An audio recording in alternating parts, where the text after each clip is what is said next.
This is Trend Following Radio, where great thinking comes alive. Nobel Prize winners, legendary traders, best-selling authors, and the pros that know what drive us irrational human beings. I am your host, MICHAEL COVEL. Not filtered, raw, honest.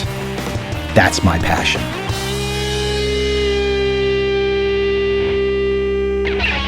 As we continue to jump into 2018, wow, 2018. What the hell? Where does 20 years go?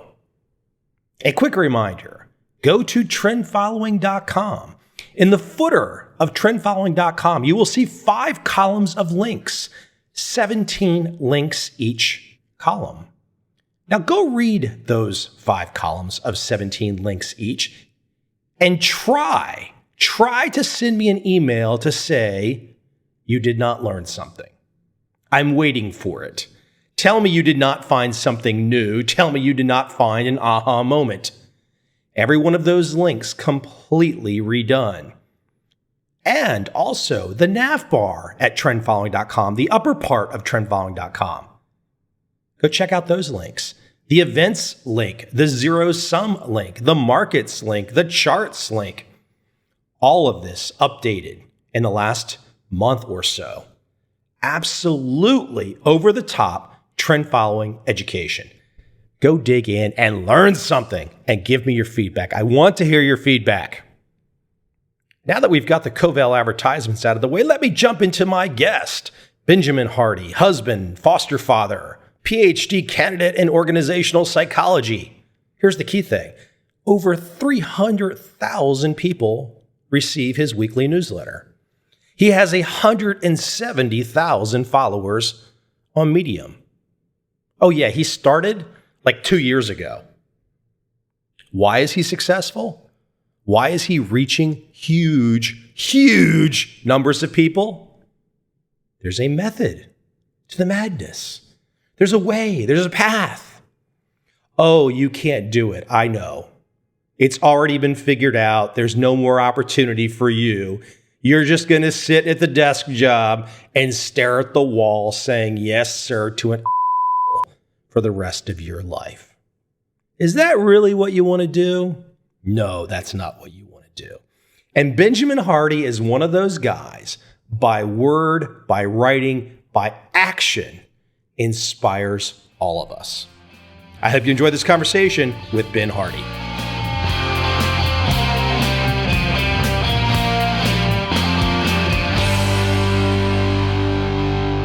What I want to do is before we dig into the content, I want to give some perspective because from what I can gather, you're kind of a guy that in the internet space, the social media space, you've kind of gone from 0 to 60 really fast. 167,000 followers on Medium. Now, if I look at something like Twitter, though, you're kind of like me, nothing crazy. But on Medium, it's just absolutely taken off. What's the trigger? What's the cascade? Before we even get into the content, and maybe this will lead to the conversation, the content, what's the trigger? What's the cascade that gets that number going crazy? The number that really matters is actually email subscribers. And I've been lucky enough to have over 300,000 of those now. Over 300,000 email subscribers within 2.5 years of blogging, which has been amazing. As far as my own trajectory, it was kind of interesting. I mean, I started blogging in about April or May of 2015. Very quickly learned about medium.com, and I was just guest posting. I had come across a online course by John Morrow. It was a guest posting course, and I listened to the first 3 modules, and that was all I needed. And it taught me how to write headlines, taught me how to pitch to places like, I don't know, at the beginning it was just really low tier self-improvement blogs that pretty much accepted anything.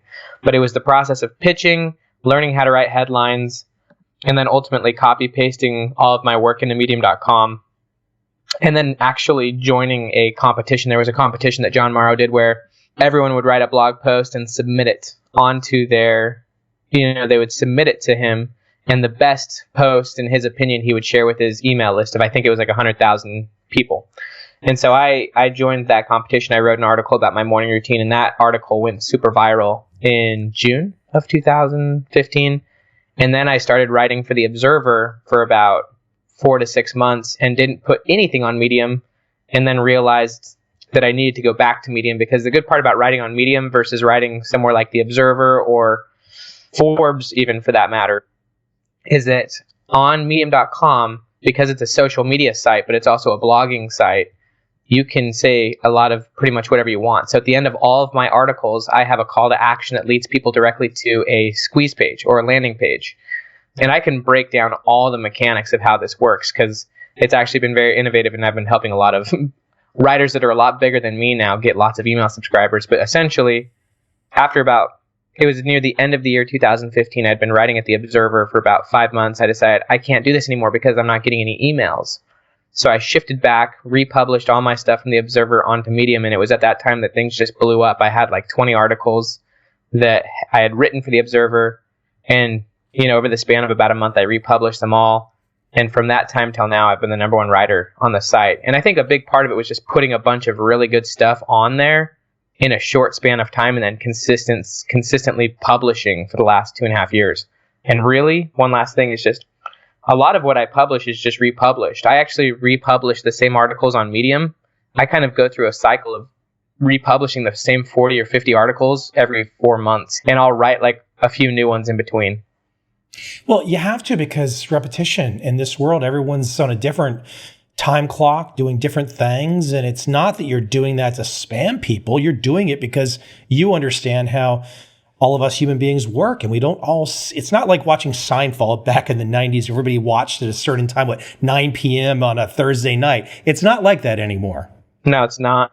And the cool part is there's so much content being produced that, a lot of people don't notice that they've read it, or even if they have read it, they're fine reading it again. I mean, I have the same people share it, but I'll post an article. Actually, there's one article that I always use as my example, but every once in a while, I'll just tweak the title just a little bit on an article. I'll just copy paste in the same article, but tweak the title. And I have an article that I wrote back in 2016. I think it was like May, and it was called "How to Overcome Addiction and Make Lasting Change in Your Life." And the article got maybe like 20,000 views. About 6 months later, republished again, same title, same article, got about 20,000 views. Then, earlier this year, I think maybe it was like April of 2017, I republished the same article, but it was called "Willpower Doesn't Work. Here's How to Change Your Life." And the article got like 130,000 views. And then that ended up becoming the title of the book. And obviously we'll talk a little bit about that. And then I republished it again, same title, and got like 100,000 views again.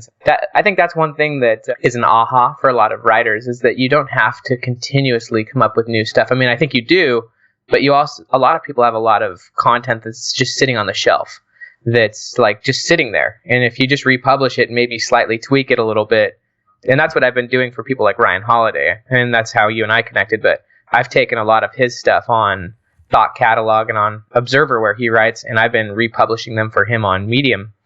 He's been getting tons of views, and it's all stuff that's just been sitting there, and he's got such great stuff. I've done this with some of my podcast episodes, just walking into it, kind of not really stumbling into it, just an idea that, hey, some of this stuff needs to be repurposed because it's evergreen.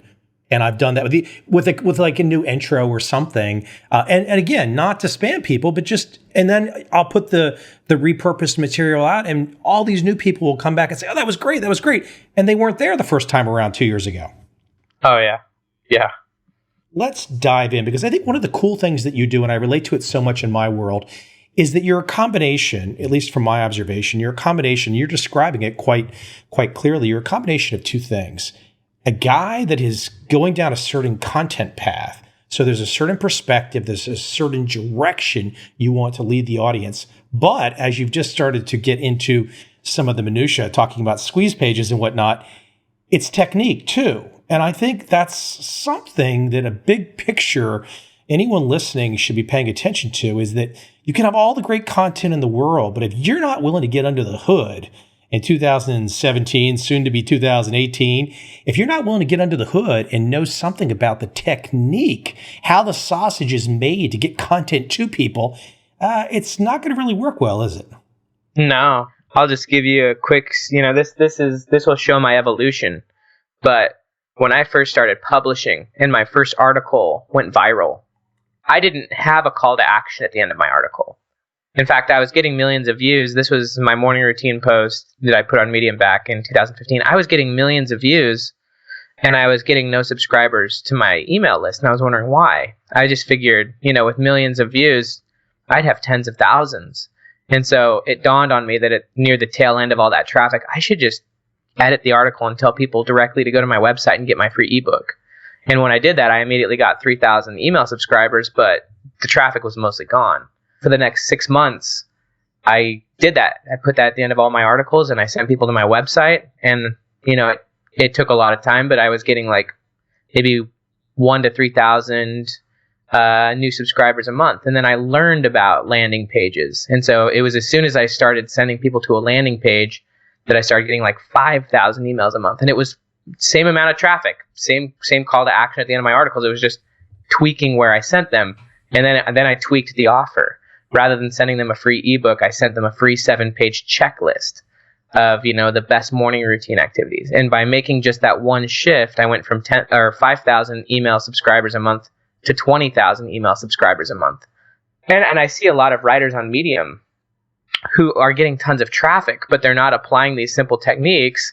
And it's like their progress is minimal compared to what it would be. It's like if you just would tweak one or two little things, you'd get 10x their return.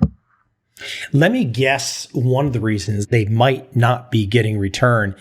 Maybe they're trying to just mimic you. And I saw a point that you made, which is so spot on. And I'm guilty of doing this all wrong at various points in time over the last decade. But writing, when it comes time to tell somebody, hey, I want to lead you to a place, either a newsletter or a product or something, changing the voice to the sales voice versus keeping it in your voice. So if people are trying to emulate your voice and not using their voice, they might not be getting very good results. Yeah, I think that's a huge part of it, for sure. Yeah. I mean, I've seen there's a disgusting amount of people on Medium who actually literally copy paste and steal my stuff. The audience starts to know, though, who you are. They know your voice. They trust your voice, and they can generally will start to be able to understand when somebody else is swiping things. Oh, yeah, for sure. But I mean, there's a lot of writers as well who I think, honestly, are afraid to be considered marketers. They just won't apply the tactics or techniques you're talking about that would make them professionals. That's, I think, where you go from dreamer to doer is you start actually turning it into a business. And I think a lot of writers or content creators in general, they want to keep the content pure or something like that. And they're trying to appease the audience or something rather than actually turn it into a business. It's funny. I'm gonna take our landing page, squeeze page conversation and save it for the end. But it isn't. I think about it like I've had some over the years, some aversions to it myself, to creating these types of marketing funnels. But on the flip side, I find myself, if I end up on some random site and I like the content, there I am going right through and reading that landing page and thinking, oh, I'm too good for it. But there I am reading it and enjoying it, So it's crazy, right? And so listen, I'm going to come back to that in the end, but let's jump into the book, because I truly just love picking the place that you've picked, because with the title like Willpower Doesn't Work, this starts to become a little bit controversial. I mean, one of the great things that I've been hearing about for the last bunch of years, and I'm not attempting, you've probably got a heck of a lot more experience than I do on this, but I'm not attempting to interpret it. But, grit has become a very fashionable expression. What you've stumbled into, and I'll give my examples in some time here to come, but the idea that changing the environment, often the physical environment, boom, there it is. Where's the light bulb on that? What hit you on that? Too many things. For one, I'm a foster parent of 3 kids. I have had these 3 kids for 3 years now. Obviously, when you take 3 kids in from a really rough environment, our worlds clashed. Me and my wife, we know we have a pretty dang good life, and you bring these kids in and you're just seeing a world you've never seen before. Their behaviors, how manipulative they are, just how rough they were. And over the last 3 years, we've seen an enormous transition. I mean, we've got our kids going to Montessori school, got them in sports, had to get them tutoring because they were all years behind in school. What happens is when you have a kid like that and they don't have healthy attachments to a parent, they're on the emotional level of an infant, even though they may be 5 to 7 years old. And so like we had to raise these kids from emotional infancy, like coddling them and like dealing with the ridiculous tantrums that you'd see in an infant from a 7-year-old. So like watching that and then watching them transform and watching ourselves transform was a big one, which was just obvious. Like, so one of the things I say is no amount of willpower could have allowed the kids the growth that they've experienced in our house if they were still stuck in their parents' environment where there was no, there was no supervision, there was no opportunity, there was no money, there was no perspective. Their parents didn't know anything. Our kids have traveled to most of the United States. They've been to like 40 of the United States now just because we love traveling. I mean, so that was a big one. And there's a lot of research that I stuck in, a little bit that I stuck in the book about, there's a lot of research from Harvard economists about, literally the physical neighborhood that you grow up in, matters because of proximity to certain people. And Tony Robbins always says proximity is power, people you're next to. So that was one, it's just, it's so obvious that every environment has possibility. Well, what about their genetic limitations? That's most people would say, hey, hold on, you're born with this stuff. You're passing along an experience that goes against what I think most people even imagine. Yeah. So you're talking about like the kids are born with certain limitations? Sure. And you've just given me a quick story where you said, hey, they showed up at our doorstep with certain behaviors and whatnot. And then we used a certain technique. We used certain principles. And in a few years, the environment changes. Everything changes for those kids. I think what we have done in Western culture, and I try to describe this in the book, is we are so individualistic that we love isolating things. We isolate variables when we're doing psychology. And we don't realize that everything is part of a whole. Everything is a part of a context. Who our kids are in our context are actually fundamentally different human beings than who they are in a different context. And that's true psychologically, it's true philosophically, but it's also true biologically. At the cellular level, huh? Oh, yeah. I mean, and I go slightly into epigenetics in the book, but I mean, so my wife, we went a whole year sugar-free as a family, refined sugar-free, because we knew that these kids' bodies needed to literally be reset. And we made them healthy food, and these kids going a year without sugar, and also, they actually needed to get, some vitamins and needed to get on some medications and things like it changed their biology. It changed their brain. But also, in the field of epigenetics, it talks a lot about how we may have a huge set of genetic possibility, but at the cellular level, like you're talking about, the genes that are activated and turned on are dependent on the environment you're in, upon the experiences you're having, upon the behaviors you're continually doing. And so if you change your environment, if you change your behavior, your genes change, or at least the genes that are expressed, which is what matters.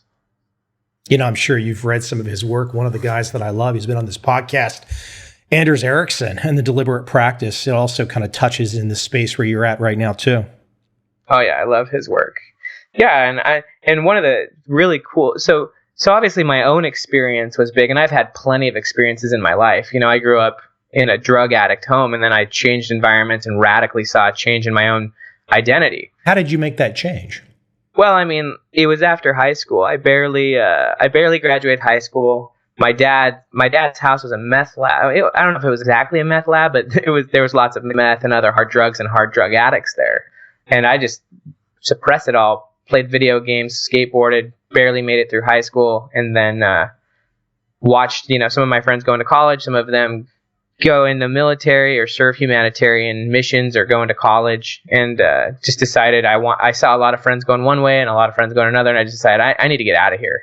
I need a complete reset. And so I decided to serve a humanitarian mission, left for a few years, and you take on a full new identity, and I watched a flip switch, and I just could become who I wanted to be, came back a totally different person, and I could not have made those changes if I had stayed in my same environment. And I think there's a lot of research and also just stuff in the addiction space as well that, if you want to really overcome an addiction, you've got to remove all the triggers. Talks about how the person is more a product of their context, and their behavior is what they say context dependent. what the research really shows, and I think this is really cool, is that most people in Western culture think that your identity is what shapes your behavior. We're so focused on personality. We think that we have these innate traits that guide us into who we're going to become. And what the research is a lot more clear on is that it's not your personality or your identity that shapes your behavior. It's actually your behavior that shapes your identity. If you consistently change your behavior, you'll change who you think you are. I think is a lot more empowering. I think it's also a lot more real. I'll give you 2 quick examples with me for you to play with. In the mid-1990s, I picked up Anthony Robbins' Unlimited Power. I've told this story on the podcast before, but it was the section in the book where he talked about Spielberg going to get close to movie making on the Universal lot. And I used just that simple idea to go get close to traders. Basically say, hey, if I want to learn from the best, let's go find out who the best are and go there. The second part of my journey, which occurred later, many years later, would be ending up in Asia for many years, approaching my 5th year. And that was simply going on a speaking tour in 2013, and realizing that I was changing in a dramatic way just by the environmental change. And so I just went with it. I said, okay, I'm going to leave the States and just stay in Asia. And I think that's something that we've all lost touch with, is just sometimes if you go through your book and you talk about this, like I stumbled into the environmental change, but if you can just say, I'm gonna do it, and force yourself to do it, even though it might be scary, even though the unknown is there, it's the other side of the unknown that's spectacular. It really is. Yeah, I'd be interested in what initiated you. I guess it was because you were out speaking. Is that what initiated you going out to Asia in the first place, was just speaking? Yeah, I got invited to do a speaking tour, and it was going to be for 4 months, and it's turned into almost 5 years. So crazy, it's just one of those things. Then you wake up and you're just different. And then I have to say, to give feedback too, getting outside the U.S. in this global village that we all are in, there's a real echo chamber in the States these days. And some of that, for a lot of people, they probably don't need to hear. And so if you put yourself in a different environment, you don't hear it. No, I agree. I don't even know if I ended up using this story in the book anymore, because I wrote it over 6 months ago, and I've written so much since. But Albert Einstein, when he came up with all of his stuff on the theory of relativity, when he wrote his 4 or 5 famous papers, he was not working in a research lab. I think he was working at the patent office. And so he was, and one of the things that Ryan Holiday always says is that if you don't want to think like everyone else, then don't read all the same books everyone else is reading, because most people, again, that's that echo chamber. If everyone's reading the same things, they're all having the same thoughts. Well, Einstein was not in the typical environment where he was hearing the same types of things back and forth. Like if he was in a regular research lab, he might not have come up with his theories, but he was in a unique and somewhat novel environment to his work, and so he was able to see things from different angles and make unique connections in his brain. And so I think it's important to it's good to put yourself next to certain people. And I've done that recently a lot and learned a ton about proximity, but it's also good, kind of with what you're talking about, to somewhat see things from the outside so that you can make different connections from people who are on the inside. Well, proximity as well, too. Look, we get to exchange ideas, connections, thoughts via a podcast. It's not exactly the same as being there in person, but you know what? If you can't be there in person, it's pretty damn good. Yeah. Well, and the only reason we were even able to do this is because we both had a shared connection. There's no way I could have been talking to you who's across the world had we not had a connection, which was proximity. The only reason we have that connection is that many years ago, I think 2011, I was at a Tim Ferriss event. I was with a friend of mine. He wanted to sit down at a table. He saw 2 guys sitting at a table. I didn't know who the 2 guys were. It turned out to be Tucker Max and Ryan Holiday. We sat down at the table. The very first thing that Tucker Max says, he looks at both of us and he says, "What are you guys doing with yourself? You're both out of shape. Look at you. What are you eating?" And I had no idea who this guy was. And Ryan was just sitting there laughing. Then I became friends with them both. So that's kind of cool, huh? Yeah, what's ironic is I live in Clemson, South Carolina, which is 2 hours drive from Atlanta. And I'm actually literally driving to Atlanta today to have dinner with Tucker Max today. You can relay that story again, because I told him that story on the podcast. Yeah, but the book was actually originally going to be called The Proximity Effect. That's what I sold the book as. And Ryan, who we're talking about, I had hired him to help me with the book. And he told me the whole way, you can't call it The Proximity Effect. He's like, it's not a bad title. It just doesn't mean anything to most people. It took forever for me to, in the first line in my book proposal, I said, Western culture is dominated by the idea of willpower and grit. These things are gross simplifications, and they'll lead most people to ruin, and so my whole book was about willpower not working, but I just couldn't come up with the title until the end. It was all about proximity. Let's talk about the title for a second, because it really jumps out at people. Willpower doesn't work. Gosh, for decades, this is America.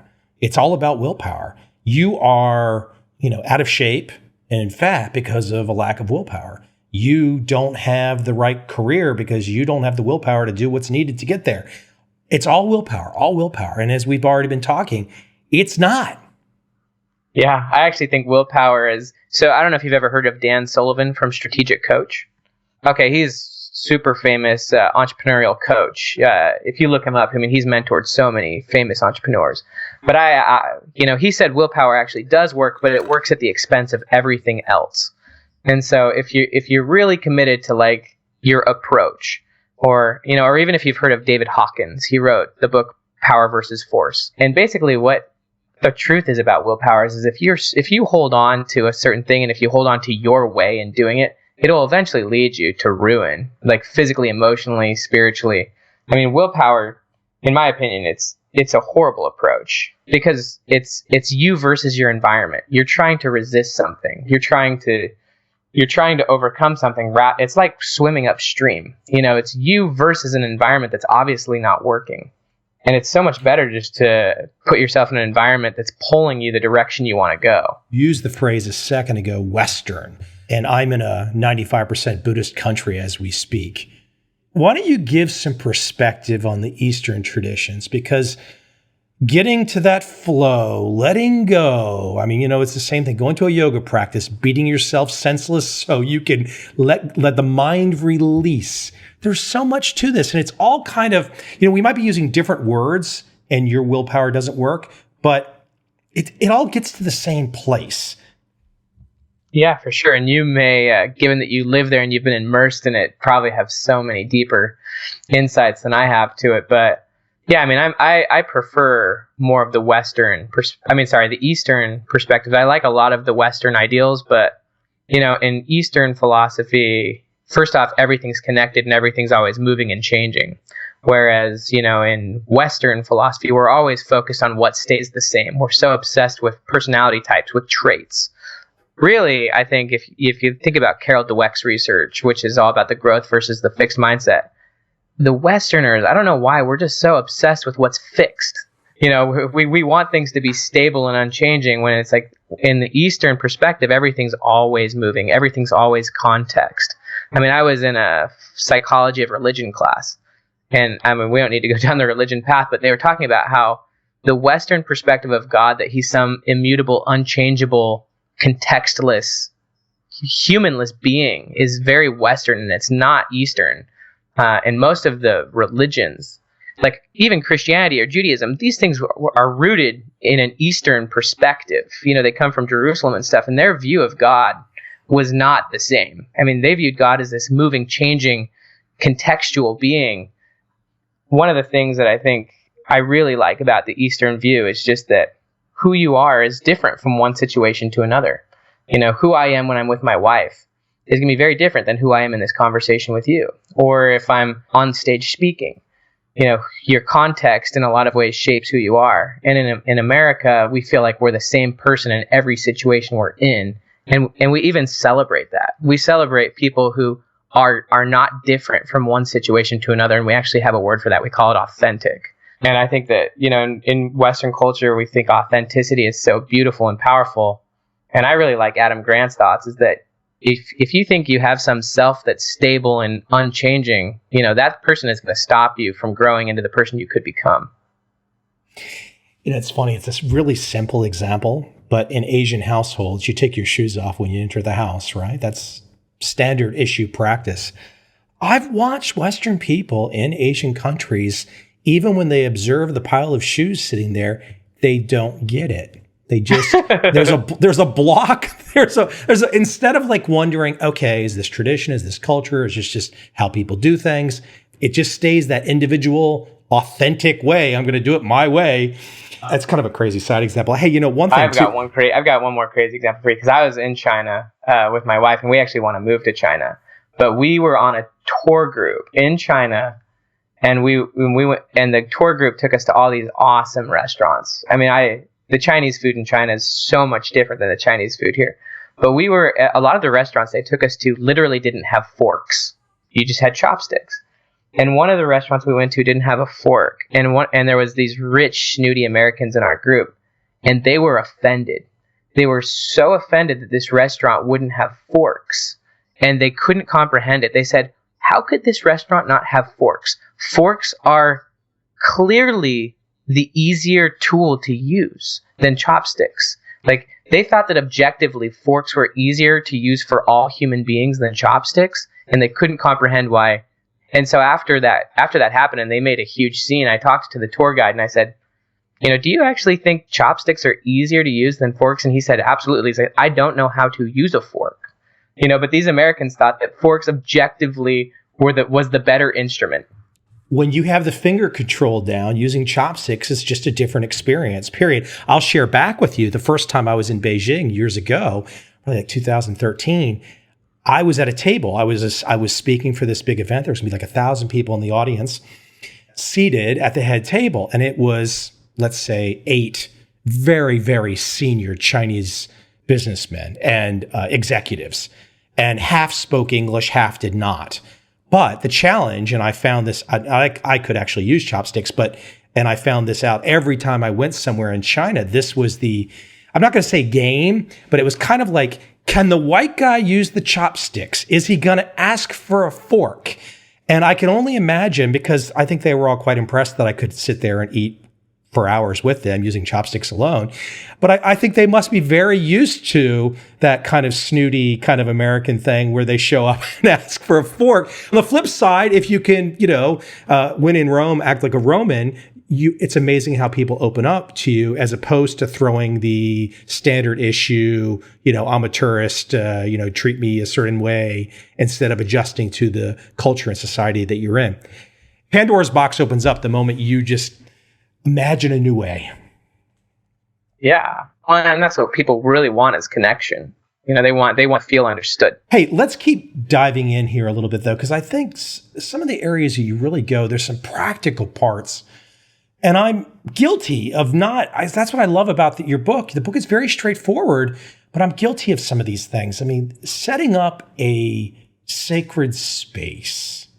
Why don't you outline that for people? Because, okay, if we know environment is so important, and environment could be your daily environment, it could be the city or town that you live in, the country that you live in, shaking those things up on a continual basis. But why don't you talk about the sacred space from your perspective?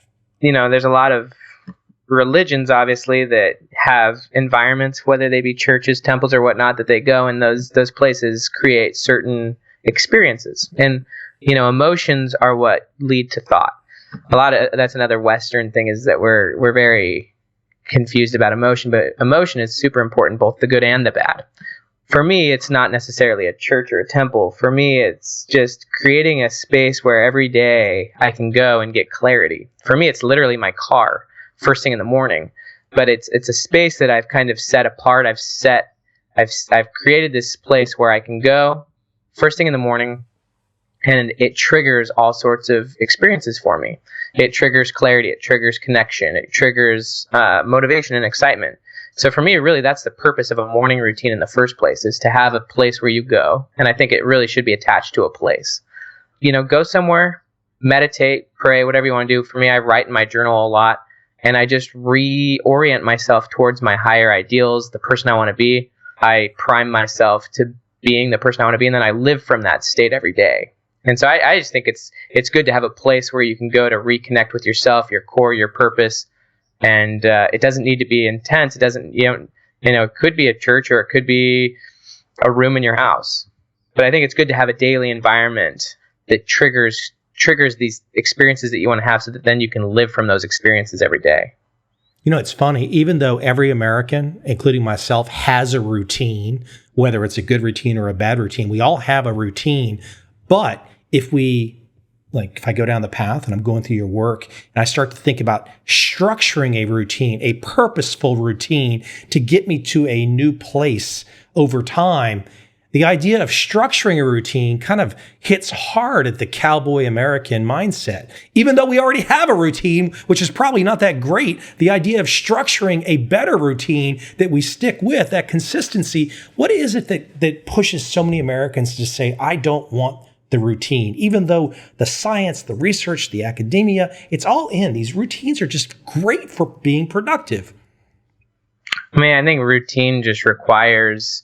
I think there's a quote, I forget who it is, but it's all about how, I'm going to totally botch the quote, but basically, the most creative or the most successful people in the world are just creative people who allowed themselves to live within a routine. And so I think routine, especially developing and consciously designing a positive routine, it takes work. It's like developing any form of habit. I think that it's kind of like what you said. Once you get on the other side of experiencing a new environment, you open yourself up to a huge new world. But it's getting yourself to actually do that. Even for me, waking up 5 or 6 in the morning, it's not fun pulling yourself out of bed in the morning. But 5 minutes later, if you actually allow yourself to do that, you feel amazing. And so I think a lot of people, truthfully, if I were to really get to the core of your answer, I think a lot of it's because people have negative subconscious, belief systems that keep them sabotaged. And so they don't do, in a lot of ways, that's why I have my morning routine, is to rewrite my subconscious belief system and put in whatever I want to be there so that I can manifest or create that. And I think a lot of people, they have a small view of themselves, as David Hawkins would say, and that keeps them in a poverty mindset. And so even though they know that they should create a routine and that it probably has benefits, they just sabotage themselves from doing it. It's why New Year's resolutions don't work. We're talking, one of your claims to fame so far is writing about a morning routine. You've just shared one idea. Why don't you share a few more of the steps that you go through in your morning routine? Yeah, my morning routine's always changing. I think routine as a concept is important, but getting stuck in the same routine leads to being stuck. Like Napoleon Hill once said, sometimes the brain needs a good shock from the apathy of routine, but I think that routine always needs to be changing. But one thing, I always do have a routine in the morning. I've gone through different phases. I think what's key is some form of meditation and prayer that's combined with journal writing. I think a lot of people are onto all the science about journal writing, about how important it is. I actually wrote an article called "This 10-Minute Routine will enhance your creativity and productivity." And it's all about how, your subconscious mind, which is really your beliefs, but also pretty much like 95% or more of your behavior. Your breathing right now, for example, that's subconscious. Almost everything is subconscious, and your subconscious beliefs are constrained by your environment, or they're at least, they're in tandem. So if you shift your environment, you have the power to drastically shift your subconscious patterns. The morning routine is all about, first off, changing my subconscious beliefs, upgrading them so that I can live at a higher level on a daily basis and create a much better and different life.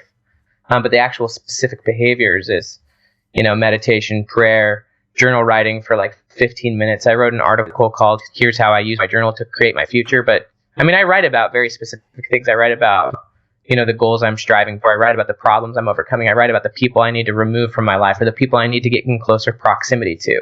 I write about how I can serve and help certain people.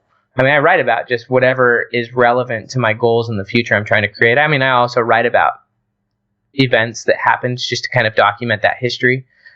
And so most of it's journal writing, and I do it, again, in a specific environment. I literally usually do it in the same parking spot every morning outside the gym. And I love it. I love pulling up to this parking spot, writing in my journal. I listen to an audiobook while I go into the gym and work out, and I've got a little caffeine in my system. And then after that, I'm freaking primed. I could do whatever I want. I could write an article. I could go read for 3 hours.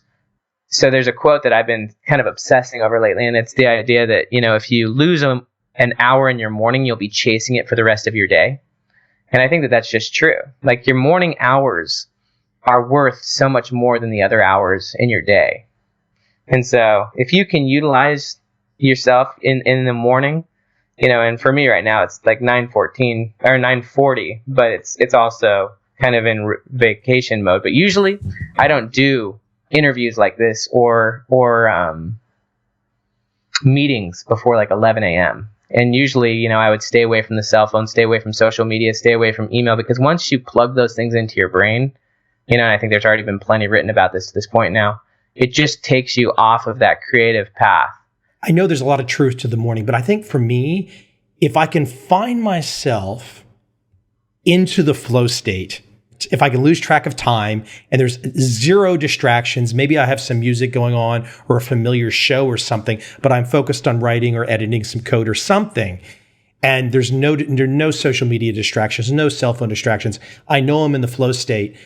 I can fall into that almost any time. Some of the things you've said are very true. I do like to get, if I do some morning yoga or a morning run or something like that, and then I feel and maybe eat lunch, then it's like, okay, boom, it kind of exactly what you just said. That probably is the best place for me. And then it's like, then you can just fall into 5, 6, 7, 8, 10 hours. And next thing you know, you're like, oh my gosh, I'm tired. What time is it? Oh, it's 11 o'clock at night. I got to go to bed. It's one of those kinds of things. Well, and you've written, how many books have you written? I mean, I looked at your wiki. You've written, what, like 10 books? I don't think it's that many, but I'll take the 10. It sounds good. Hey, listen, I want to bring something back too. We're talking about writing. I'm sure some people hear that, say, oh, Mike and Ben, they're having this conversation about writing. That's not something I'm interested in. And I would say, give me a break. Everyone is a writer today. Social media is not just about recording a video or recording audio. It's about writing. I think everyone is a writer today. Yeah, so my aunt has been running a business. Actually, it's probably closer to 25 years. And she's just getting to the point, and she's got an amazing business, but she's just getting to the point where she's making 7 figures in sales. So that's like net, I guess, I guess that's gross. When you learn how to use writing, and I think every business now accepts the responsibility that we live in an information world. You need to get information about your brand, about your ideals, about your values, about your products, and just provide value to people. I mean, people can grow businesses very fast now. And I mean, even just my own self as a small example, there's people who are 10, 50x bigger examples than myself. Is just, it's been pretty doable for me to turn my writing career or the products I sell into a 7-figure business, just because the information is being seen by millions of people. And once you create that type of funnel, it becomes, it becomes a numbers game as far as turning people into customers. My aunt, even now, is realizing how important it is to get writing and information out there to grow her business. It's a good segue into what we were talking about at the beginning of this conversation. I said I would bring you back here. For all those people out there right now that are selling something, which is a lot of people, and they have to make an announcement at the end of a piece of copy. They've spent all this time writing something nice. It's in their voice. People like it. But at the end, they've got to get people to take action. And you were talking at the beginning of this conversation that you've learned some things along the way. You mentioned a squeeze page. Maybe I'll let you define for those folks out there that are not familiar with a squeeze page, let you define it, and then perhaps talk about some of the lessons that you've picked up along the way on the end of that copy to get people to take that action you want them to take. So a squeeze page is another word for it's a landing page. Basically, it's a page on the internet that has only one purpose, and that's to get an email. In my opinion, the best landing pages or squeeze pages are ones where you literally can't scroll up and down. As soon as you land on the page, all you see is, a small bit of information about what you're going to get, and then a place for you to put in your email address, and then a button that says submit, or, give me my free item, or, the beauty of checklists or the beauty of landing pages is that there's only two options. Either people can give you their email address or they leave the page. The problem with most websites is that there's too many options, and we live in a distraction environment. And so most people, if they go to your website, if you want them to give you their email address, you've got probably like a 1 or 2% chance that that's going to happen. They call that a conversion rate. Most websites convert at a very low level as far as getting people to subscribe or do anything, because you go to a typical website and there's a million choices. There's 5 tabs. There's tons of blog posts. Whereas if you just send people directly to a landing page, and I'm just calling them a landing page now or a squeeze page, but my landing page gets a 60% conversion rate. So 60% of people who go there, they give me their email address. Then 40% just close the page, because those are the only 2 choices I give them. And that's actually a big component of the book, is just that we have too many choices now, and you actually want to create environments where you limit your choices. Yeah, I don't know exactly what you want me to share. I mean, I could give some very specific detailed strategies about how you would word your call to action or how you would word your landing page, or I could share, what I've learned going from 0 to over 300,000 email subscribers. I mean, what specifically do you want me to go into? Why don't we talk about that subscriber growth? Because that is a big number. I mean, it blows my number away. It's a huge number. You've done it in a few years. There can't be but a handful of serious writers alive today that have put that many subscribers together that quickly. So yeah, I would love to, I'm sure there starts to be a critical mass thing that starts to happen. I mean, I can see this we mentioned Tucker Max and Ryan Holiday, of course, Tim Ferriss. There's a certain critical mass thing that starts to happen. But you just getting started at this in the last couple of years, my gosh, you got a lot of people out there that say, hey, there's no more opportunity left. I can't do anything. I'm just going to keep sitting here at my desk job counting numbers for the boss. You're kind of showing that that's just a bunch of baloney. Yeah. I don't know if you've ever heard of Jeff Goins. He wrote a book called Real Artists Don't Starve. He's been on the podcast. Come on now. Keep run off the names. It's got 600 episodes here. Yeah, man, that's amazing. So Ryan Holiday actually came up with that title, by the way, Real Artists Don't Starve. But Jeff interviewed me because he wanted me to prove to people that this was still possible. Like for my first book, which I got, the deal almost exactly a year ago, I got a $250,000 book deal, and he just wanted to prove to people that this stuff still works, that it is still possible. Obviously, I'm an outlier, but there is still plenty of room. And I'll just give one example. Last year at this exact time, a kid who had never written a viral article before, he'd been writing on Medium for about 6 months. He wrote an article literally right about now. And by the way, here's a pro tip. If you're writing any form of self-help or how-to information, right now is the time to publish it, because it's like it's like New Year's resolution time. Your chances of creating a viral piece of content is so peaked right now, just given the time of the year. He wrote an article that ended up getting, I think, like 10 million views. It actually got over 30 million views on all platforms, but on Medium, I think it got about 5 to 10 million views. And he was set up. He had read all my stuff. He had his call to action at the end of his article. He had a perfect landing page.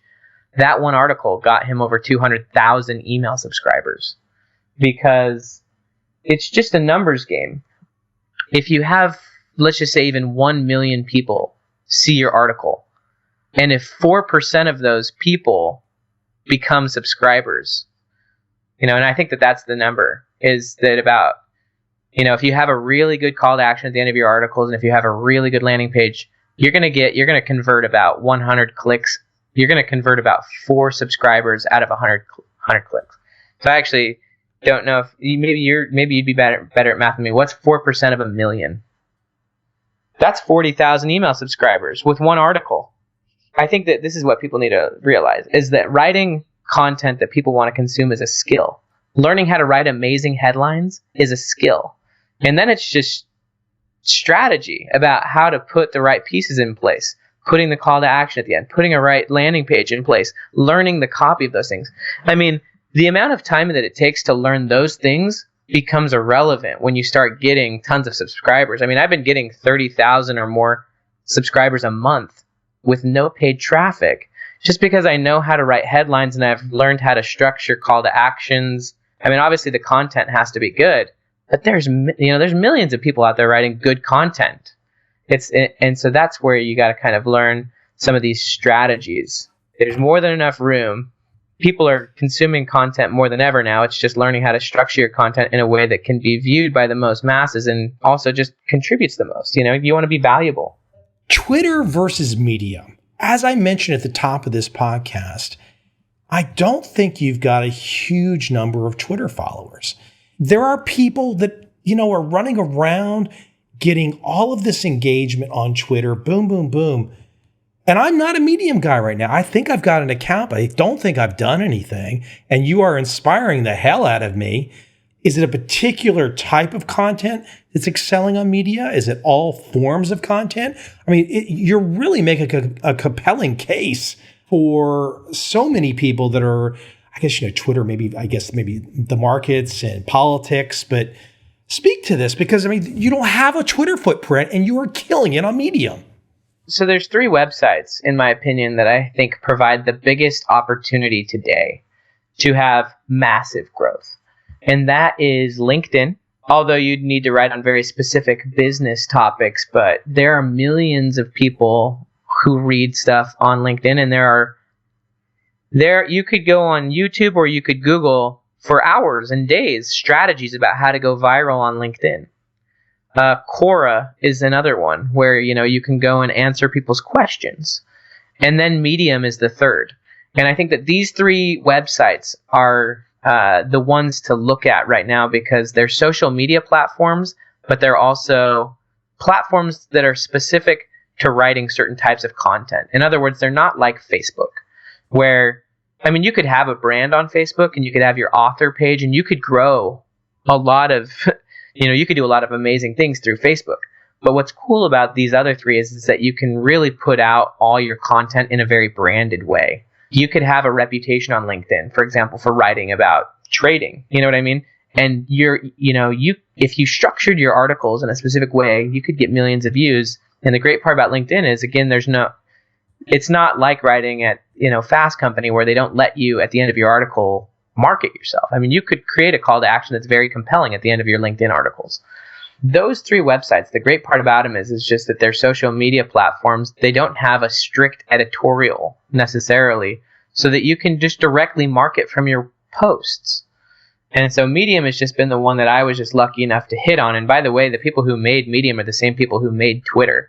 Ev Williams is the guy who created Medium. And so they're the same people. They're just 2 different platforms for different purposes. All 3 of those platforms, though, are you making the case that for detailed content where people want to learn, because that's what we're really talking about here, for detailed content where people want to learn, you've just rattled off the 3 names that far exceed the other places, the Twitters, the Facebooks, etc., where people more want to debate or have a voice. Am I going down the right path? I have lots of friends who have been writing for places like Forbes for years, and they've got just a handful of subscribers. They've got a few less than 10,000 email subscribers, yet they've written potentially over 1,000 articles on very high-tier platforms. And this all goes back to environment. The rules on one platform are different than the rules on the other. If you want to write on places like Forbes, there's a lot stricter guidelines. You can't create those call to actions at the end. You can't say certain things. On places like Medium and Quora and LinkedIn, obviously what you say will do better on one platform to the other. On Medium, for example, self-improvement, stuff about tech, stuff about blockchain is huge. This is a website. It's in Silicon Valley. And so the content that does very, very well on Medium generally relates to tech, entrepreneurship, self-improvement, cryptocurrency, stuff that's really cutting edge, stuff that's just kind of at the forefront. LinkedIn, I think generally more straightforward business, that kind of stuff blows up, management, probably stock market stuff. Quora is a place where people just ask questions and you can go give answers. And yeah, to answer your question more directly, yes, it's giving very detailed, very high quality how-to advice, whatever you're writing about. It's for the purpose of teaching and learning, and these types of platforms provide an enormous opportunity to go viral because you can position your content in a viral way, and then you can directly market people straight to your landing page. And you can't really do that on a lot of other websites. Look, you're doing a book, and I'm an author. I know how this game works. The publishers still control it to some degree. But why would any writer, if they listen to you talk right now with passion, with vigor, with freaking proof, why would any writer go waste their time with any outlet that they don't control? And you control your Medium, you control LinkedIn, you control Quora. Why would anybody do the other stuff? It's only a matter of time till everybody has the Ben Insight, and the other places are all dinosaurs. They're all extinct. They've got to be. Yeah, I mean, I think the only reason to write on any of those other platforms is for credibility. Well, hold on. You're the guy that's got a million subscribers on Medium. How much more credibility do you need? Is that really even true anymore? I think a lot of people still do. I think a lot of people, if they saw an article on Forbes, they'd value it more than if they saw it on Medium, just because they don't know. You've overcome that hump, though. Oh, yeah, for sure. And I think that people who actually understand it, like you know, people who understand what it actually means to have influence, understand that. But, you know, the general masses still think that if an article is written on Huffington Post or on Forbes that it's going to have 1 million views, which is totally not true. Most of them get viewed very little. And so if you're talking to anyone who actually understands social influence and about creating change and actually impacting lots of lives, then yes, they will understand immediately what I'm talking about, as you are. But I think a lot of the general public still thinks that having their stuff published on high-tier platforms means they're cool. I'm with you 100%. I don't want to be cool on those kinds of platforms. I want to control my message. That's what I want. I want to control my message. I want to leave my legacy, and I don't want anybody to tell me how to do it. Yeah, I'm with you. Yeah, that's the great part about these platforms. If I fail, and I land on my face, and then hopefully I'll learn something from that, pick up the pieces, and try it again, right? Yeah, no, I think that's beautiful. I mean, I think that that's why certain platforms are better than others. And, you know, to me, this very much is a reflection of environment. You know, it's like on certain platforms, there's so many different possibilities versus, you know, there's constraining rules and limitations on other media platforms. For me, I want the environments that are most adaptive, that I can actually, like you're saying, control my outcomes a lot more. And that's why I've chosen certain platforms over others. Awesome stuff, Ben. Great stuff.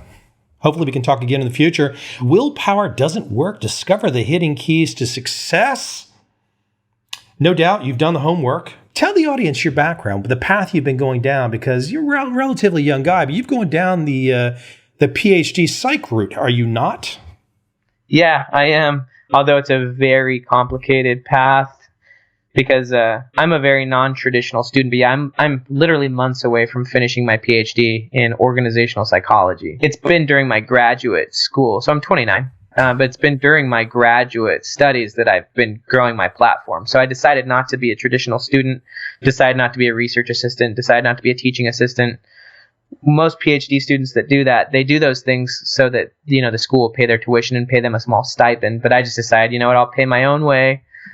I see a lot bigger upside in learning, you know, this content stuff. So I did kind of the minimum I needed to, just passed my classes, passed my tests, and I'm almost done with my dissertation. The problem with doing it my way is that I'm very much an entrepreneurial thinker, and academia is a very constraining environment.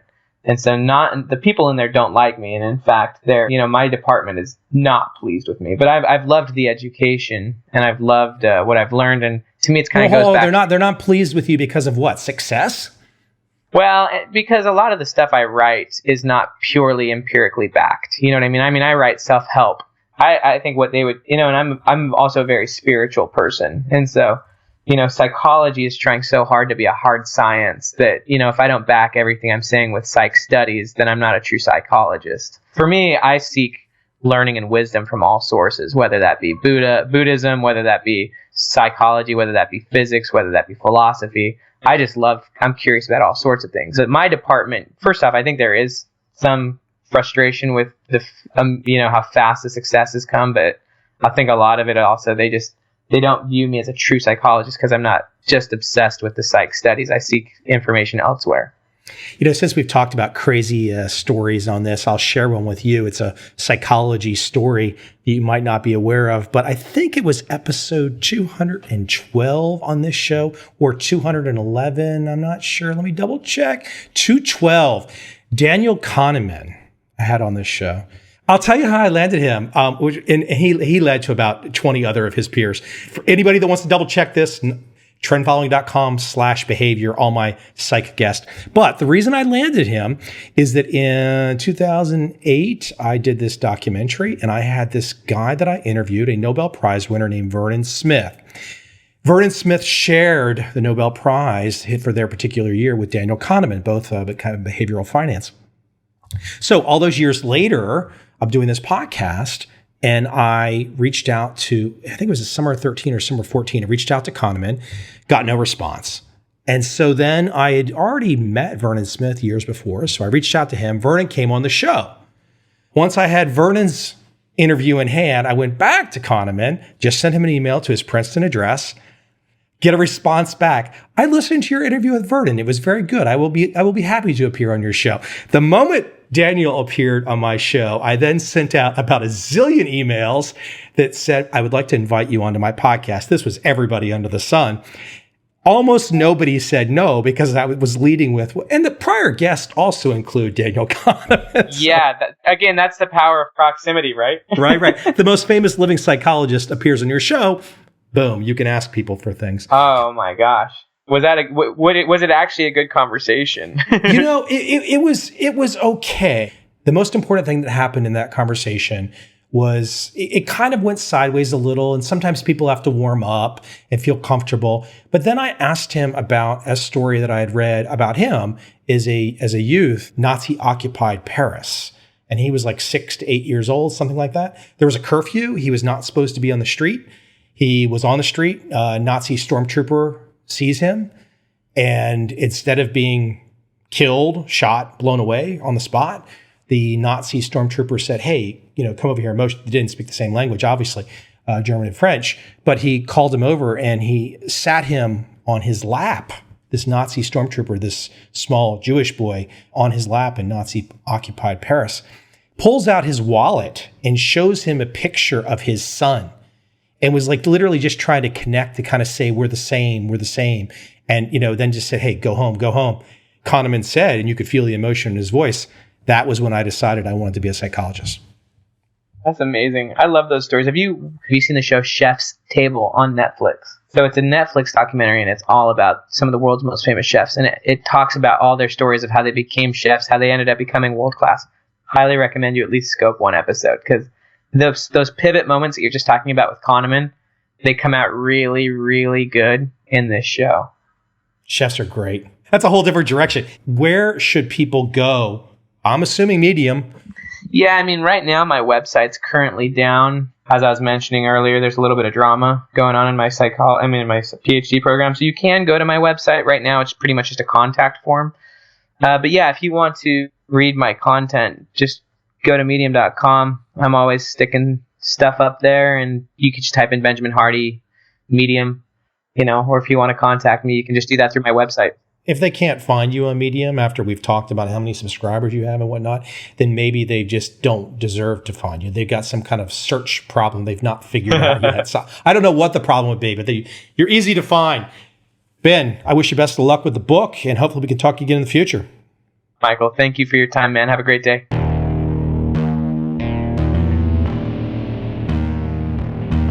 I see a time when those awake will understand how to make money in up, down, and surprise markets.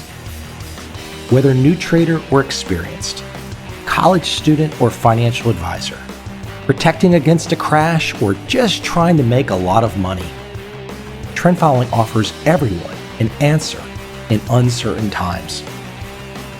To get started immediately, send me an email, michael@covel.com. I will send you the right trend following steps to take along with my free video. But if you want to buy and hold, trust the government and trust Wall Street, this is absolutely not for you.